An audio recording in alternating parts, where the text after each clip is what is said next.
दोस्तों सोचिए अगर इंसानी इतिहास से भी पहले कोई ऐसी ताकत धरती पर आई हो जिसने इंसानों को सभ्यता सिखाई, लेकिन बदले में पूरी दुनिया पर राज करना चाहा। और अगर वही ताकत एक बार फिर से लौटने वाली हो तो क्या होगा। आज की कहानी रहस्य, प्राचीन सभ्यता और आने वाले विनाश से जुड़ी हुई है, जहां एक छोटी सी गलती इस पूरी मानवता को खतरे में डाल सकती। करीब 1000 साल पहले की बात है, जब आकाश से कुछ रहस्यमय लोग धरती पर आते हैं। इन्हें ओरेसिस कहा जाता है। इन लोगों ने इंसानों को संस्कृति, डिजाइन, वास्तुकला और ज्ञान जैसी कई चीजें दी, लेकिन बदले में वो धरती पर शासन करना चाहते थे। इंसानों ने उनकी इस मांग को ठुकरा दिया। कहा जाता है कि फेरो और रोशनी के देवता ने मिलकर उनको वापस भेज दिया था और ये साफ कर दिया कि धरती पर उनका कोई स्थान नहीं है। इस कहानी के मुताबिक ओसारिस तभी लौट सकते हैं जब मिस्र के पिरामिड के ऊपर सारे तारे एक खास स्थिति में आ जाएं। उस समय आसमान से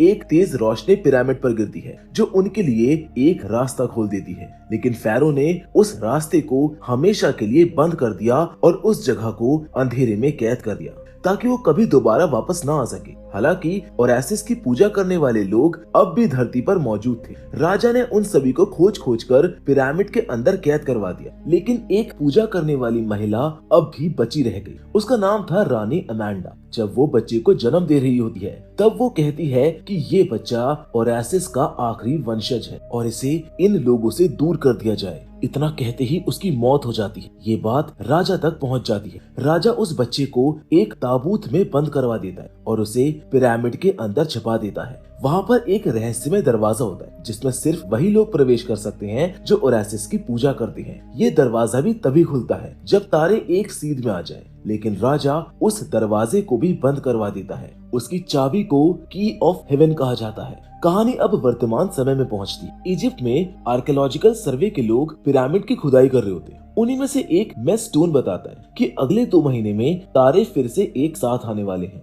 अगर ऐसा हुआ तो की ऑफ हेवन की जरूरत पड़ेगी और अगर वो चाबी नहीं मिली तो ये मौका फिर न जाने कब आएगा। इसी बीच मेस्टोन को एक कॉल आता है और वो वहाँ से आगे बढ़ जाता है। उसी समय एक आदमी उसकी छड़ी चुरा लेता है और उसको पीटर नाम के एक व्यक्ति के पास ले जाता है। पीटर उस छड़ी के साथ एक पुरानी चीजों की दुकान पर पहुंचता है और दुकानदार को ढेर सारे पैसे दिखाकर की ऑफ हेवन मांगता है। लालच में आकर दुकानदार चाबी उसको दे देता है, लेकिन बदले में उसे पैसे नहीं बल्कि मौत मिलती है। पीटर उसी छड़ी से उसकी हत्या कर देता है। इसके बाद पीटर मेस्टोन को कॉल करता है और बताता है कि की ऑफ हेवन अब उसके पास है और जिस आदमी से उसने चाबी ली थी उसे भी उसने मार दिया है। ये सुनते ही मेस्टोन दुकान पर पहुंचता है, लेकिन तब तक बहुत देर हो चुकी होती है। चाबी भी जा चुकी होती है और उसका आदमी भी मर चुका होता है। पीटर मेस्टोन को धमकी देता है कि अगर उसने उसे अपने मिशन में शामिल नहीं किया तो वो छड़ी पुलिस को सौंप देगा जिस पर मेस्टोन के फिंगरप्रिंट है। ऐसा हुआ तो उसका पूरा करियर खत्म हो जाएगा और बाकी जिंदगी उसे जेल में काटनी होगी। मेस्टोन पूरी तरह उलझन में पड़ जाता है। इस उलझन में वो एक लड़की के पास जाता है जो भविष्य देख सकती। वो उससे सिर्फ एक सवाल पूछता है कि क्या वो इस मिशन को पूरा कर पाएगा। लड़की कहती है हाँ, लेकिन तभी उसे एक डरावना दृश्य देखने लगता है। वो देखती है कि आसमान से आग गिर रही है, हर तरफ तबाही है और इंसान मारे जा रहे हैं। वो मेस्टोन को भी बुरी हालत में देखती, लेकिन ये सब वो उसको नहीं बताती है और चुप रह जाती है। कुछ ही दिनों के बाद रेगिस्तान में एक भयानक तूफान आता है जो सब कुछ तहस नहस कर देता है। अगले दिन मेस्टोन एक प्रोफेसर से मिलता है जो काफी समय से उसके साथ काम कर रहा होता है। प्रोफेसर बताता है कि तूफान की वजह से एक नया पिरामिड बाहर आ गया है जो बहुत पुराना लगता है। ये सुनकर मेस्टोन बहुत खुश हो जाता है क्योंकि शायद ये वही पिरामिड था जिसकी उसको तलाश थी। वो प्रोफेसर कहता है कि जल्दी से अंदर जाने का रास्ता ढूंढो क्योंकि समय बहुत कम है। इसके बाद वो अपने असिस्टेंट को ऑर्डर देता है कि वो लंदन जाकर सैरा को लेकर आए। उस रात प्रोफेसर अकेले काम में लगा रहता है। उसकी हालत ठीक नहीं लगती, जिसको देखकर एल्डर उसको घर चलने के लिए कहता है। प्रोफेसर भी महसूस करता है कि उसके साथ कुछ ठीक नहीं हो रहा है और यहीं से ये कहानी और भी ज्यादा रहस्यमय और खतरनाक मोड़ लेने वाली होती है। इस वजह से प्रोफेसर भी आखिरकार घर लौट आते हैं। एल्डर उनसे कहता है कि क्या ये मिशन कुछ दिनों के लिए टाला नहीं जा सकता क्योंकि उनकी तबीयत ठीक नहीं लग रही है, लेकिन प्रोफेसर साफ मना कर देते हैं। उनका कहना होता है कि सितारे एक ही सीध में बहुत कम बार आते हैं और अगर ये मौका निकल गया तो फिर पता नहीं कब मिलेगा, इसीलिए ये काम सही समय पर करना जरूरी है। अगले दिन जब एल्डर फिर से प्रोफेसर के घर जाता है तो उनकी हालत और ज्यादा बिगड़ी हुई होती है। अब प्रोफेसर उसे साफ कह देते हैं कि वो खुद साइट पर नहीं जा पाएंगे और उनकी जगह एल्डर को जाना होगा। वो कहते हैं कि पिछले 10 सालों में उन्होंने उसे सब कुछ सिखाया है और अब वक्त आ गया है कि वो उनके काम को संभाल ले। एल्डर बिना ज्यादा कुछ कहे सिर हिलाकर हामी भर देता है। दूसरी ओर सैरा लंदन से वापस आ चुकी होती है। जब उसे अपनी माँ की मौत के बारे में पता चलता है तो उसको बहुत अजीब लगता है। उसे यकीन नहीं होता क्योंकि आखिरी बार जब उसने माँ से बात की थी तब वो बिल्कुल ठीक थी। उसके मन में सिर्फ यही सवाल घूमने लगता है कि अचानक ऐसा क्या हुआ। अब वो सच्चाई जानने का फैसला कर लेती है। एक दिन सैरा की मुलाकात एल्डर से होती है। वो उससे प्रोफेसर के बारे में पूछती है, जिस पर एल्डर बताता है कि वो अस्पताल में है और उनकी तबीयत खराब होने की वजह से वो उनकी जगह इस मिशन पर आया है। सैरा मजाक के अंदाज में कह देती है कि उन्हें किसी एक्सपर्ट की जरूरत है, किसी ट्रेनी की नहीं। ये बात एल्डर को बहुत बुरी लगती है और वो बिना कुछ बोले वहाँ से चला जाता है। जब सैरा ये बात अपने पिता मेस्टोन को बताती है तो वो उसको डांटते हैं और कहते हैं कि अभी जाकर एल्डर से माफी मांगो क्योंकि उन्हें उसकी जरूरत है। सैरा ये करना नहीं चाहती है लेकिन मजबूरी में वो एल्डर को फोन करके अपने शब्दों के लिए माफी मांगती और उसे जल्दी आने के लिए कहती है। पहले तो एल्डर मना कर देता है लेकिन प्रोफेसर के सम्मान में वो आखिरकार मान जाता है। अब मिशन पर जाने वाले सभी लोग इकट्ठा हो जाते हैं। इस टीम में एक और शख्स शामिल होता है जो भारत से आया होता है और उसका नाम रोहित है। वेल, ये इतना आइकॉनिक कैरेक्टर है कि मुझे इसको इंट्रोडक्शन देने की जरूरत नहीं है। अब मैं स्टोन सबका परिचय करवाता है। जब रोहित देखता है कि प्रोफेसर वहाँ पर नहीं है तो वो हैरान हो जाता है क्योंकि उसके हिसाब से उनके बिना ये काम मुमकिन नहीं है। मेस्टोन समझाता है कि प्रोफेसर अस्पताल में है और एल्डर उनका शिष्य है, इसीलिए वही उनकी जगह ये जिम्मेदारी संभालेगा। टीम अब उस पिरामिड के पास पहुंची है जहां कुछ लोकल गाइड और गार्ड भी मौजूद होते हैं। सब जानते हैं कि अगला दिन बहुत खास है जिसका वो लंबे समय से इंतजार कर रहे थे। अंदर जाने से पहले एल्डर उस जगह को ध्यान से देखता है जहां आखिरी बार प्रोफेसर ने रिसर्च की थी। उसे पढ़कर एल्डर को कुछ अहम बातें समझ में आती हैं जिन्हें वो मेस्टोन के साथ शेयर करता है। एल्डर बताता है कि इस पिरामिड के अंदर सिर्फ वही लोग जा सकते हैं जो ओरेसिस के वंशज हो या उनकी पूजा करते हो। अगर कोई और अंदर गया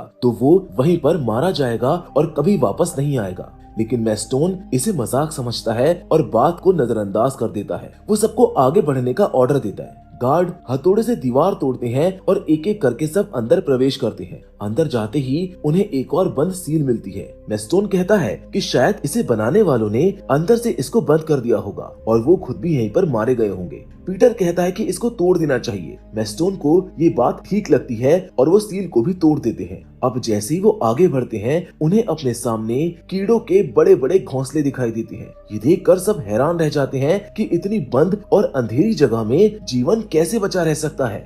आगे बढ़ने के लिए उन घोंसलों को हटाना जरूरी होता है। एक गार्ड उन्हें साफ करने लगता है लेकिन जैसे ही वो ऐसा करता है सारे कीड़े जाग जाते हैं और अचानक से इन सभी के ऊपर हमला कर देते हैं। यहीं से हालात तेजी से खतरनाक होने लगते हैं। कीड़ों के अचानक हमले से ये सभी लोग पीछे हट जाते हैं लेकिन जो गार्ड उन्हें हटाने की कोशिश कर रहा होता है वो उन कीड़ों के हमले में मारा जाता है। दूसरा गार्ड तुरंत अपनी गन से फायर करता है और उन सभी कीड़ों को मारकर आगे जाने का रास्ता साफ कर देता है। अब कुछ कदम आगे बढ़ते ही उन सभी को सामने एक सोने की मूर्ति दिखाई देती है और बिना सोचे समझे पीटर उस मूर्ति को उठा लेता है। अब जैसे ही वो मूर्ति उठाता है उसी पल जिस दरवाजे से वो लोग अंदर आए थे वो अचानक से बंद हो जाता है और एक गार्ड उसी में फंसकर कुचल जाता है। जब वो मूर्ति को वापस उसकी जगह पर रखते हैं तो दरवाजा फिर से खुल जाता है। ये देखकर रोहित सभी को चेतावनी देता है कि ये जगह पूरी तरह पहेलियों से भरी हुई है और यहाँ पर हर कदम बहुत सोच समझ कर रखना होगा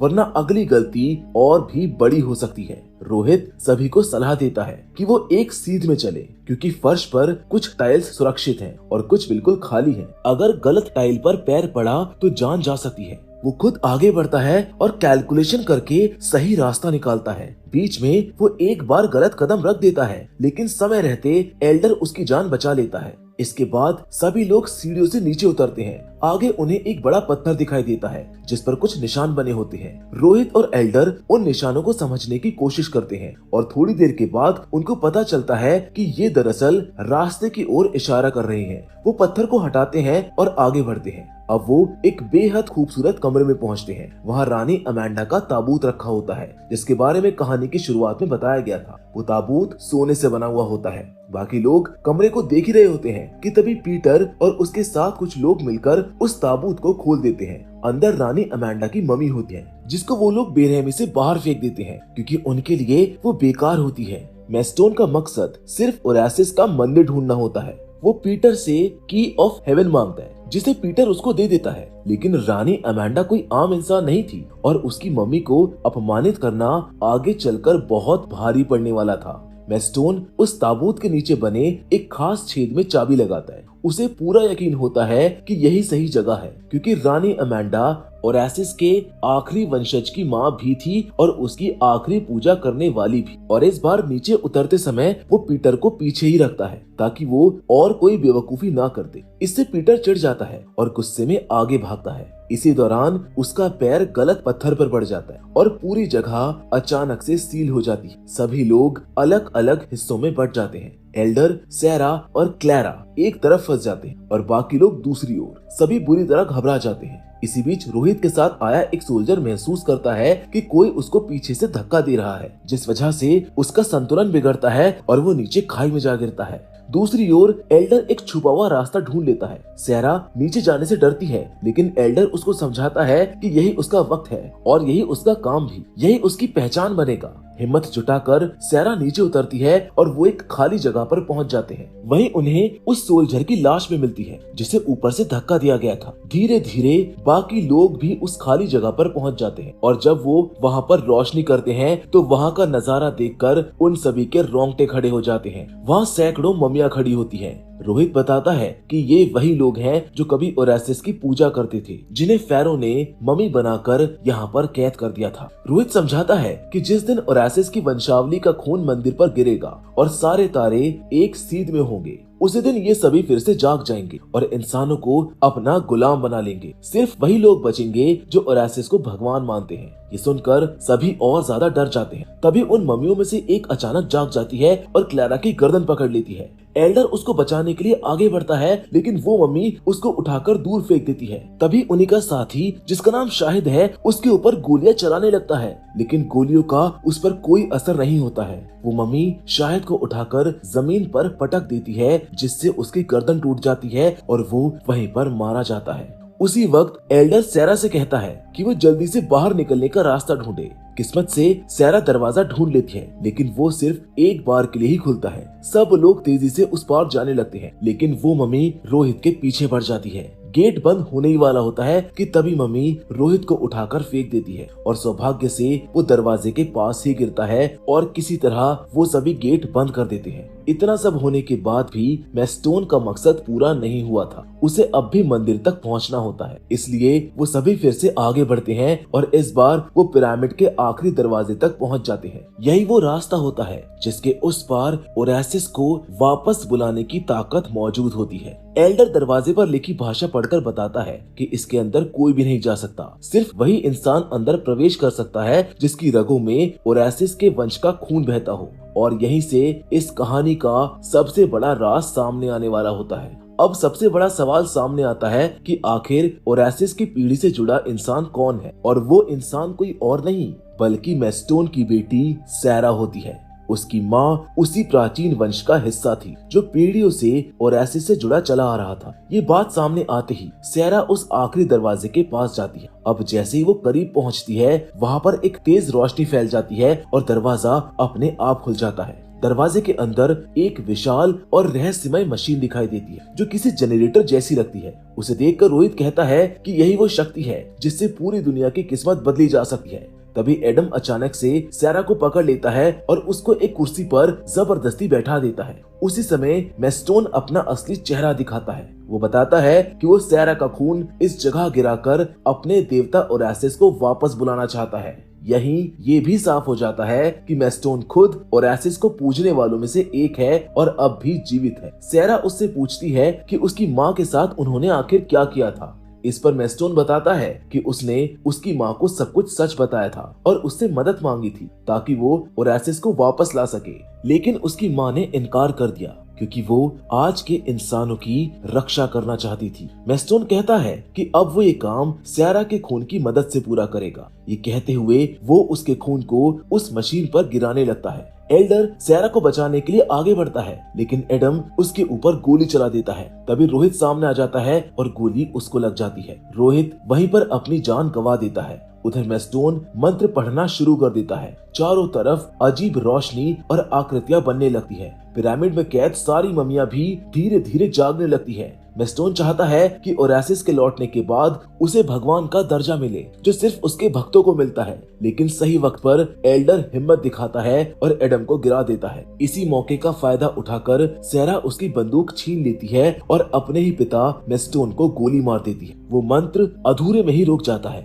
जिसके साथ ही पूरा ढांचा हिलने लगता है और सब कुछ टूटने लगता है। अब वहाँ पर रुकना नामुमकिन हो जाता है। वो तीनों लोग जान बचाकर उन संकरे रास्तों से भागते हैं और आखिरकार बाहर सिर्फ 3 ही लोग निकल पाते हैं, सैरा, एल्डर और क्लेयर। बाहर खड़े प्रोफेसर उन्हें देखकर कहते हैं कि सिर्फ वही लोग बचे हैं जिनकी नीयत साफ थी। वो खुद से वादा करते हैं कि अगर जिंदगी ने मौका दिया तो वो फिर से लौटकर इस रहस्य की सच्चाई जरूर जानेंगे। जहां आखिर में हम देखते हैं कि वही कीड़े जिनके घोंसले पिरामिड के अंदर थे वो बाहर निकल आए हैं। ये एक संकेत है या फिर आने वाले खतरे की चेतावनी, ये तो साफ नहीं होता है। लेकिन सवाल अब भी यहाँ पर बाकी है कि क्या मेस्टोन का मंत्र पूरी तरह खत्म हुआ था या फिर वहाँ पर कुछ अधूरा छूट गया है। अगर ऐसा है तो शायद आने वाला समय इंसानी सभ्यता के लिए बहुत खतरनाक होने वाला है।